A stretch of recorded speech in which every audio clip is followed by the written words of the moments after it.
start moving from here. Tell los chavales que se descuenten de aquí porque ahorita va a ir un pedo en la fregada. Everybody start splitting, man. I mean it, man. We're going to start kicking them in the pussy.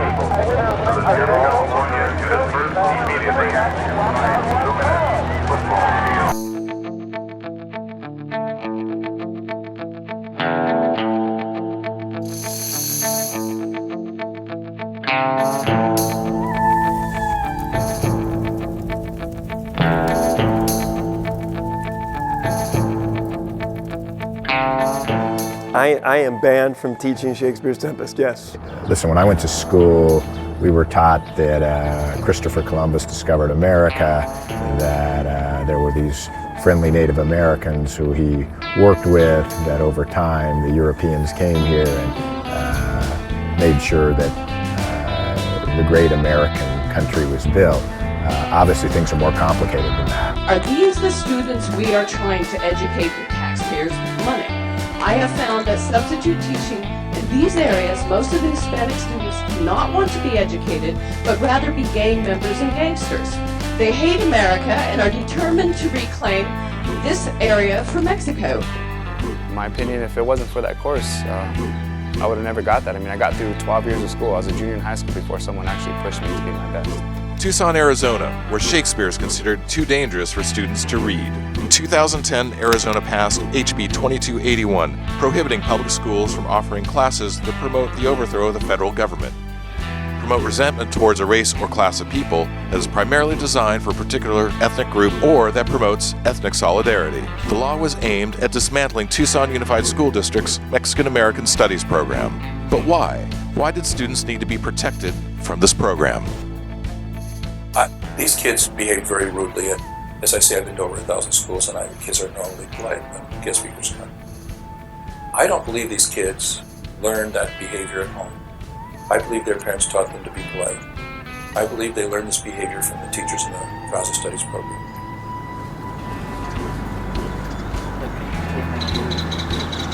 Quasi-spiritual in nature, the romanticism of the land that is Mexico, and hearkening for Aztlán. I'm somebody that's hard to fool because I've read a lot of their literature in my curriculum. And in fact, if you read my findings, I quote from a teacher who overheard another teacher tell a student, study hard and go to college so you can help get the Southwest back to Mexico.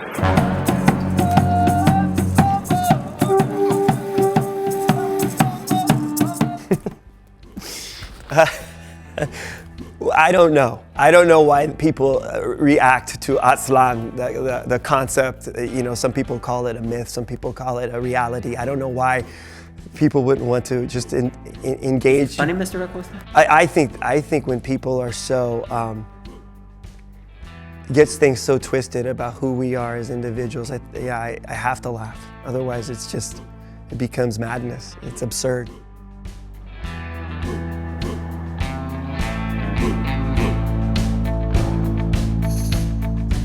We do not want to, when you speak about Aztlán and Arizona to be returned to Mexico, I've not heard of that from our communities, any people in Arizona. To me, those are the words that are coming from the proponents of 2281, who somehow perceive that we, here in Arizona, Yaquis or Mexicanos in Arizona would want to go to live in Mexico or to be returned to Mexico. I've not heard that from anybody, and that's something that I would not like to happen either. The fact that someone feels positively about the experience may indicate how much harm was done. If they felt that they were skeptical and they felt negatively about the experience, that might be a better sign. But if they're accepting the idea that what's important about them is their race, and that they should judge other people on the basis of their race, and that the United States is an oppressive country dominated by a white, male, racist, imperialistic power structure that wants to oppress Latinos, and so on. I can give you a lot of what I've heard and learned about the curriculum. I think that's very dysfunctional. In the Tucson Ethnic Studies programs, they divided the kids by race. African American Studies for the African Americans. Raza Studies for the Latino kids. Raza means the race in Spanish.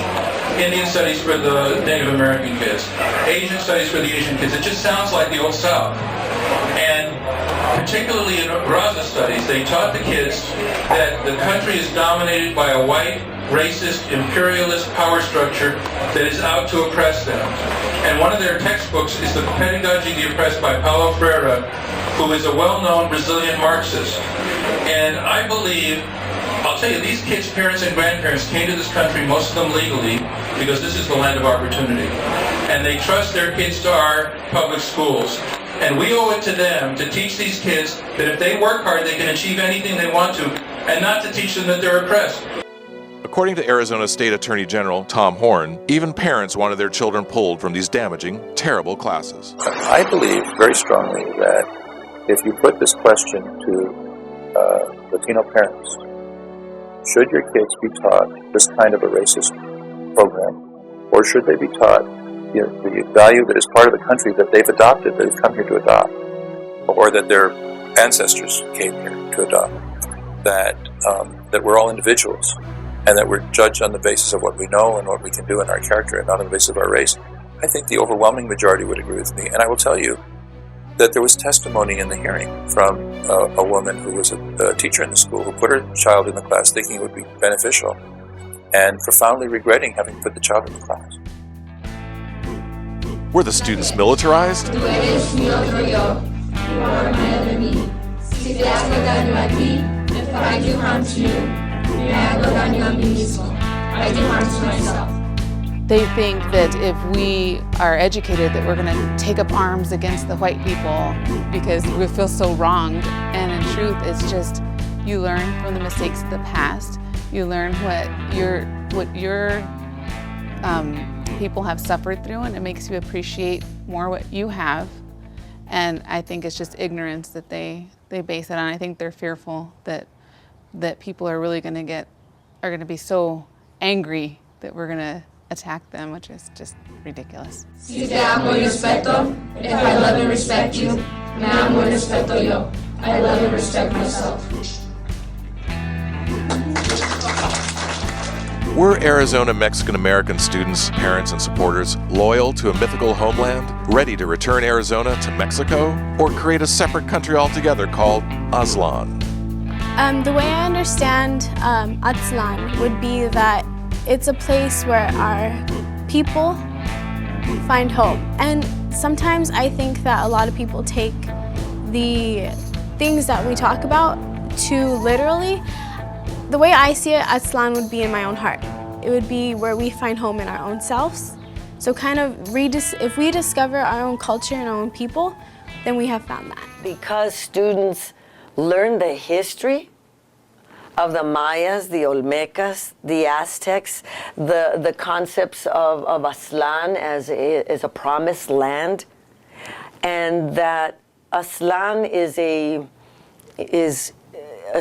a state of mind and a state of being, and for them to think that there's any movement to do that is absolutely absurd, especially if they realized at all that our vision of justice includes a scathing critique of the Mexican government.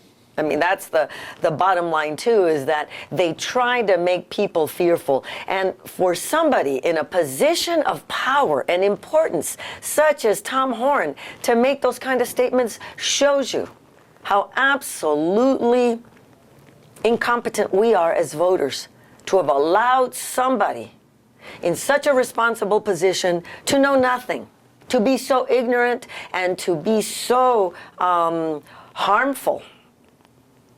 Irresponsible and ignorant is beyond the pale. I mean, what can I tell you? It almost makes me, it just sickens me. That part sickens me, that he's in power and can make these kind of statements. He has absolutely no clue the love that these classes teach. It's about fully integrating into the United States as a citizen, but retaining who you are, your full identity, who you are historically, who you are culturally, who you are linguistically, and that transition is seamless, so that I can be a Chicano, but I can be a full participant in the society. In essence, I think Mexican American Studies is saying that there can be a Latino Barack Obama. Were they victims that couldn't handle the truth of their past? Attorney General Tom Horne called me and my fellow classmates Hitler Youth, and it was like, even just hearing it right now and having to admit being a victim, it's, I've never had to go to that because my family was a very tough shell, I've never victimized, I've never pushed down, so it just to admit something like that, it's very difficult. Was La Raza rising? And they've used that word in a negative sense. This is all you want to do is teach raza. That's all you want, Steve. The only thing you want in your classroom is so the students can learn raza. Well, yeah. Why not learn about their race? Why not But they've used that word in a negative sense now. You see them in the mainstream media, that's what they're going after. We're going after the raza. Did they shut down Mexican American Studies because it was working and solving academic issues? Arizona Schools Superintendent John Huppenthal commissioned a report to see just how detrimental TUSD's Mexican American Studies program really was. The report found the courses were in no violation of the law, and in fact praised the program for its effective teaching and higher graduation rates and test scores.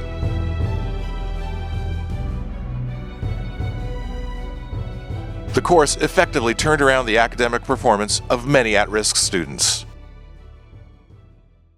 One, they don't know the pieces, the district or Huppenthal or Horne or anybody else. They don't know the pieces that we're teaching in the classroom. They probably have never read The Devil's Highway. And they look at the title of The Devil's Highway. It's about the devil. It's about a highway named The Devil's Highway. And these immigrants, it's a true story. But they just see the title and they're ready to ban these pieces. So that's one of the issues, that they don't know the pieces. I brought up The Tempest at the meeting the day after they gavelled our program dead, because I knew darn well if I could get an answer about my pedagogy, my curriculum, and the themes that we approach in our academic spaces, if I could get them to define what's legal or not legal, what's in compliance or not in compliance through the BARD, then I knew that it was going to hit the fan. And I also knew that nothing that I have constructed before was going to be safe for consumption moving forward. In essence, I knew that if they were going to tell me you can't teach The Tempest in that way, that everything that I taught was gone. And I wanted to know that, because I wanted to know how I was supposed to go forward as a teacher in midstream of a year with no curriculum. And it is all group. And if we are teaching the kids to think critically, not just about life, but also about the literature. I'm not, I don't teach a book where it's, I just want to write their questions. What was Danny's last name in Mexican white boy? Those are right there, level 1 Bloom taxonomy questions. I want them to be really critically thinking about the themes, about the issues. And because they become critical thinkers with the literature, the history, then they become critical thinkers as individuals. So we would talk about George Washington, Benjamin Franklin, all through school, but it was a reason that I never felt connected to them.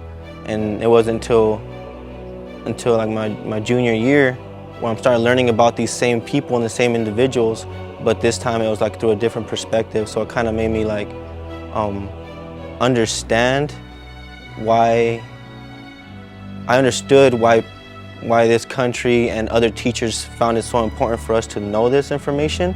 Being able to see myself represented in textbooks, seeing myself represented in stories and everything like that, and being able to relate to the text, and having that say, oh, that's not important, you don't need to worry about that, it hits home. So why close a program that was working so well? Some say it started with one sentence. The fight over ethnic studies started when Dolores Huerta gave a speech at Tucson High School, in which, to a mandatory audience, all students had to attend, in which she said Republicans hate Latinos. But the real reasons go farther back than that. My parents didn't teach me Spanish, so it was difficult for me as a child to say my name. They didn't teach me Spanish because when they were in school, they were punished physically for speaking Spanish in our TUSD schools. One, my mom went to Davis, which is ironic because my kids went to Davis and it's a bilingual school now. So my mom didn't want me to be subjected to the same treatment that they were subjected to. Which was? Which was to be, they were physically punished. My mom remembers being put in a trash can because she said something in Spanish and being pushed down. She was about 6 years old. She said she doesn't know what she said, but she just remembers the pain in the back of her. Trash can? The teacher. Since 1974, TUSD has been watched by the federal courts to ensure that there is no deficiency in education due to segregation. That reform effort was about, you had no Spanish rules, no content in history, no content in literature, no content in regarding the historic Mexican-American community in Tucson, had no presence in the education system in terms of either teaching people or acknowledgement or recognition of that presence. And that was a gap. And so we used to push we were pushing for bilingual education, bicultural education, and historic content. Mexican American Studies was one of the activities put in place to address disparity for Latino kids in Tucson Unified School District. It was one of the mechanisms that the district wrote into its desegregation efforts in supporting students in narrowing the disparity in achievement, graduation rates, grades themselves at the high school level. So the program itself was birthed out of the concept of promoting educational welfare for Latino students. It was part of the deseg plan at the time. Gentlemen, I'm in a discussion. You really think that our children are thugs, huh? Shame on you. You really think our children are thugs? If our children act like a thug, they're a thug.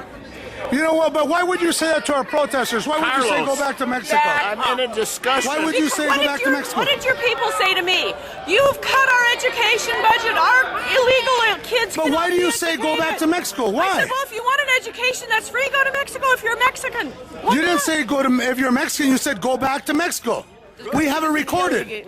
So why would you say that? Because she said that we were cutting an education budget for her illegal Hispanics. But she was born here. I don't care where she was born. But why should she go back to Mexico if she's not from there? Discussion with her. I'm talking to Senator Klein. I was talking to her first. They were now get with it, buddy. harassing us about cutting education for Hispanics, and I said, education, we have no point, we have to cut when there's no money.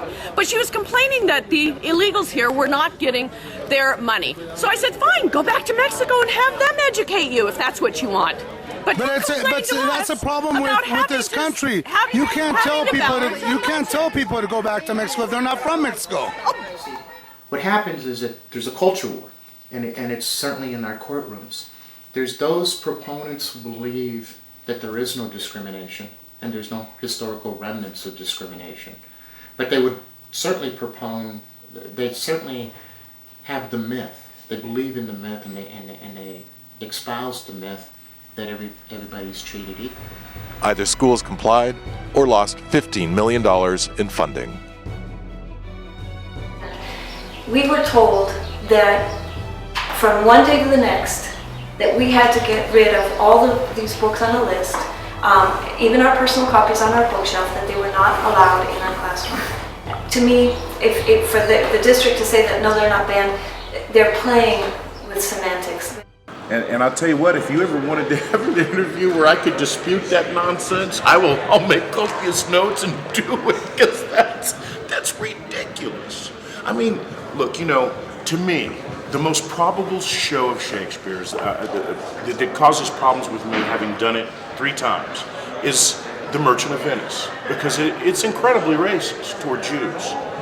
But when you read the history of the play and you see where he was coming from, he's really not trying to be an anti-Semite. He's trying to show that there's really no place for that in Shakespeare, in the world. That to me is the show that causes me the most probable problems when I read it. That's Merchant of Venice. When I did this show, the actor who played Shylock, the Jewish character in the play, he wanted us to heap abuse on him so he could stay in character. And it was very uncomfortable to do. He wants a pound of flesh from, who was it he mixed, Bassanio? I can't remember off the top of my head, but that play to me, you need to cut parts of it out and stuff like that. Is there any reason why anyone who would not want The Tempest for any reason? I honestly can't, and the only reason I could think of that you wouldn't want to do The Tempest is you don't have enough money to get the costumes or the scenery. I mean, I just can't think of any reason why any teacher or anyone who, I'll bet you the person who said that didn't read the play or has never seen it staged. And if you had read it or seen it staged, then that's just impossible too. So they held their meeting May 3rd with a community that needed to be heard in a little tiny boardroom. And it's like 150 cops. They had put dogs, bomb-sniffing dogs in the school building throughout the day. They had metal detectors. They made us throw out our water. When I arrived, there was a contingent with a van and helicopters around. It was terrible. Outside, they were banging heads all over.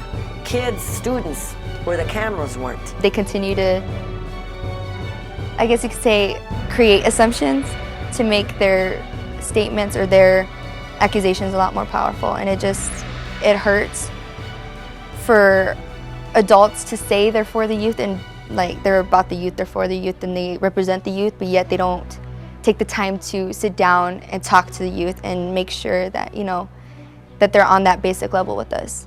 My child Juliana Leon's picture was used by Tom Horne in one of his presentations, and she was called a Hitler's youth, without my permission, by the way. When my daughter went to go speak at the board meeting, or we just went together as mother and daughter, there was so many police out there. We weren't heard. We couldn't be heard. We were abused by the police and by the SWAT team that was there. We were there peacefully. We ended up in the emergency room that same night. That's an abuse of power when we're the ones that need protection from the board. When we're being told that we are violent people, but we've only acted in peaceful action.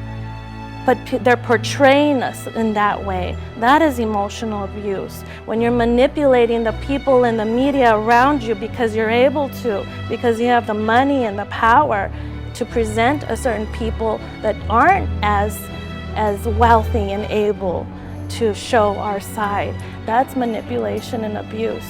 Right now there are students being hurt by the actions taken by the governing board. There are teachers that have been hurt. And whether there's corrective action or not in the future, that will take some time to heal. The shutting down of Mexican American studies is about political control of a population. Ladies and gentlemen, welcome to Phoenix. Welcome time is 9 and We took our cameras to Arizona. As filmmakers, we had our own ideas of what we were going to find. Perhaps overzealous teachers, a community exaggerating a situation. Instead, we found disturbing reality, and local politics gone horribly wrong. We were shocked by what we found. Sit down and talk one-on-one, but no cameras. in the letter, look, if you want to meet require one-on-one, yeah, we're fine with that. Yeah. The original letter was okay. I mean, misunderstood. I mean, that's okay. Okay. I mean, I'm happy with them, one-on-one about it. And he's fine with you, all three of you coming back. He just, he just said no cameras. So. Montenegro immigrated from El Salvador in the 1980s and stated that he wants to just fit in. In our off-camera interview, Montenegro continuously referred us to Attorney General Tom Horne. When pressed for details on his bill, it became apparent that he had none. He left early because he had an appointment. The floor went so long, he was running late. So he left. So he snuck out the proverbial back door before. Where's the proverbial back door? Where did he walk out of? In the back. That's the back door. That's the back. Okay. So who actually wrote HB 2281? Was it Montenegro or Tom Horne?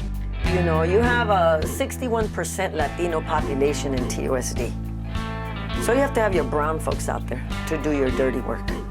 And Petticone has his dirty work being done by brown folks. Was Steve Montenegro being used?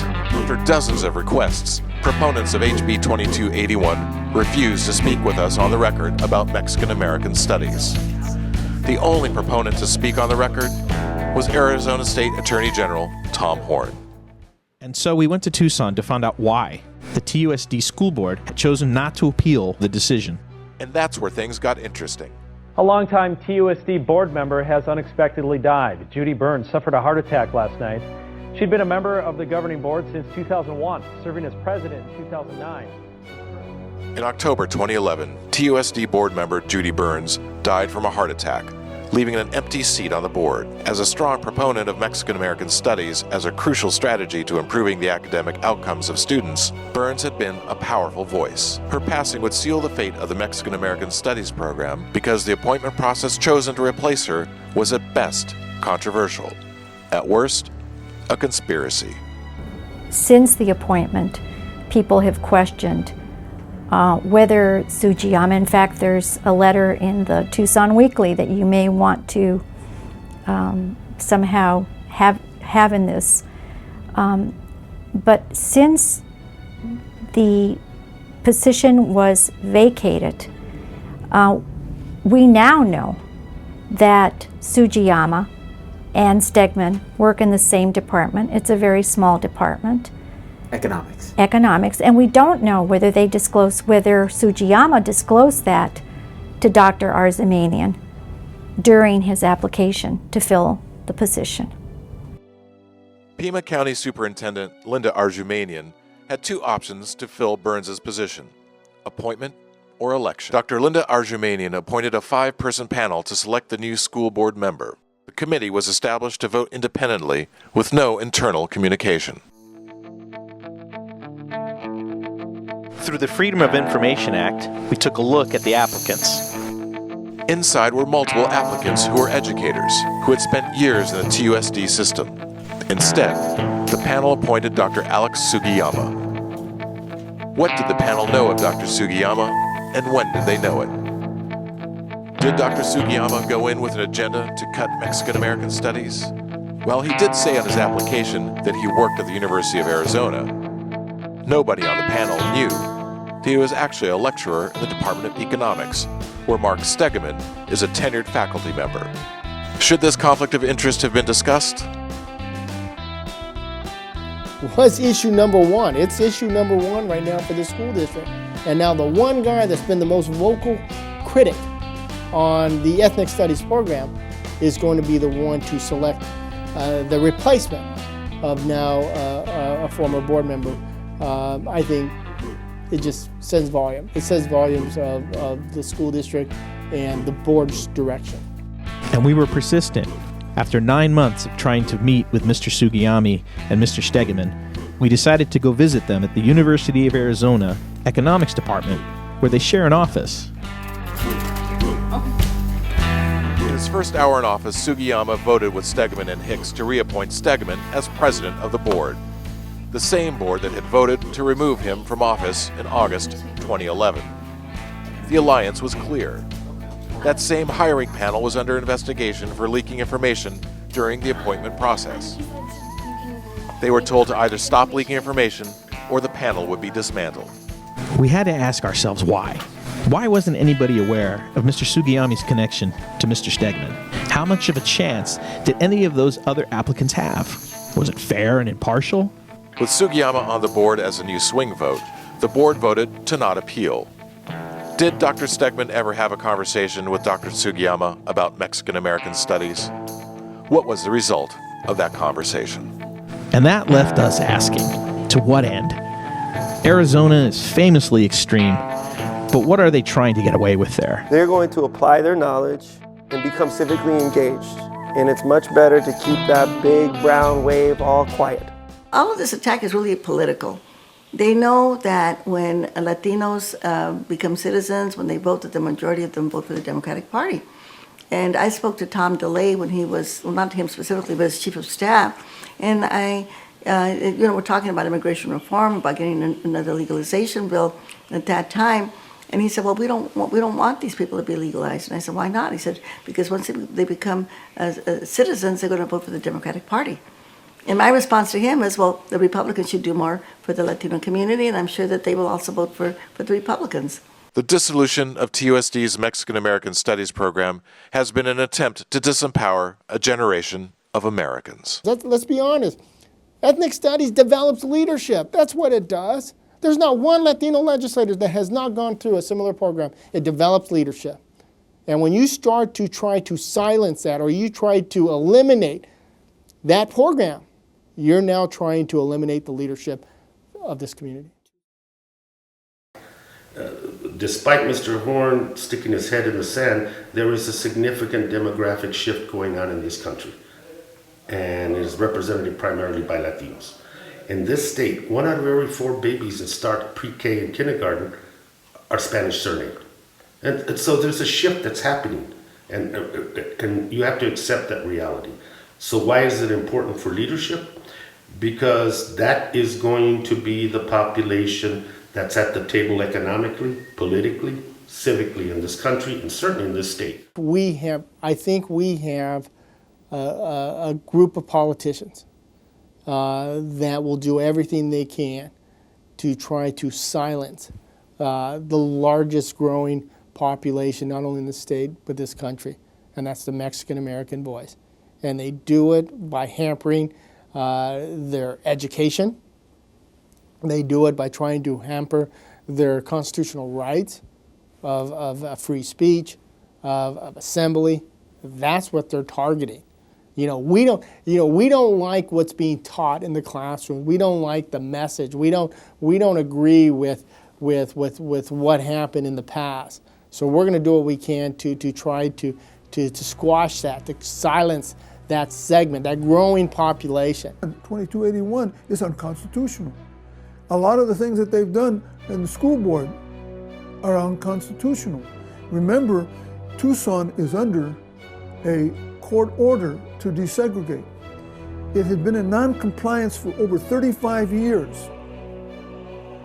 In 1997, the court said that part of the solution to the integration, that they would have a Chicano Studies Department or the Mexican American Studies Department. Now they've eliminated. They are in what? Violation of the federal court order, which is the Constitution. So what are you doing here? I'm saying is that in order to be able to do this, to have your 1070s, to have your 2281s, to flout the federal laws, what do? You nullify the Constitution. Look, I can read right now in history the events leading up to the Civil War. And what was it about? It was about the nullification of federal laws. And right now in Arizona, they're nullifying federal laws. I think people have a problem with our classes because of how powerful our students are. I think empowered youth, especially youth of color, that aren't submissive. They're assertive but respectful. They know who they are, and they can sit down and engage in an exchange of ideas without intimidation, without falling for any bully tactics, and know who they are and how to respond, and come from a very authentic, liberated voice, and I think that scares, that taps into a lot of fear in our state right now. I think there's a lot of people that fear that, especially youth of color. In an attempt to maintain a conservative stronghold. I mean, think about it. I mean, we're 30% of, probably close to 35% of the population in the state of Arizona. There's 5 of us right now in the Arizona State Senate. Imagine if we're 35% of this Arizona State Senate. We got a whole new ball game when it comes to education, healthcare, the appropriation, the budget, whole new ball game. Is Arizona the testing ground for what's next for America? A disregard for the Constitution and an attack on American citizens? Within the party itself, to get rid of any of the moderates, and so that they have now, unfortunately, a lot of extremists. Tom Horne. Okay. I'm Tom Horne. If elected Attorney General, I will strongly defend Senate Bill 1070 in the floor. I mean, you know, my great-grandfather was in the Civil War, as part of the Union Army, you know. But my grandchildren get discriminated against because they're Latinos. One of my great-grandchildren has been harassed because he happens to be, you know, dark of skin. So the attack has been supposedly against the undocumented, but it isn't. It's against all of us who happen to be Latinos. As a result of the TUSD decision, teachers had to replace any literature in their classes referring to race or oppression. TUSD has promised to install a new multicultural program as a replacement. To date, the courses are lagging, and no work has been done to replace what was taken away.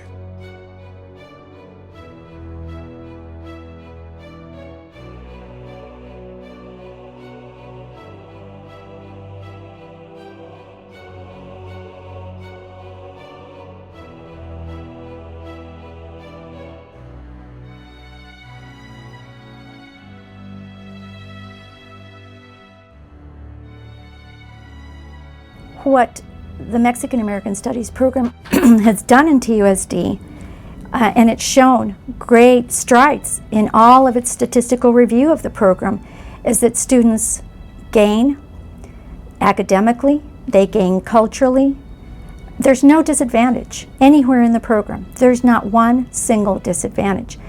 For people that may still have the agenda of blending us into a mainstream, having us lose our identity, having us lose our history, our culture, our music, our art, our literature, this program's not so hot.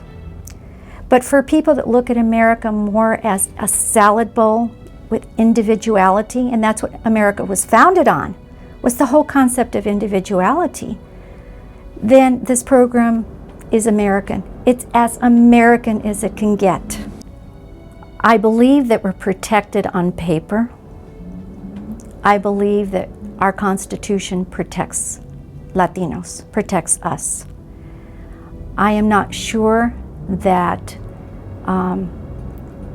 enough of us are promoting channels to address that kind of protection on a continuous basis.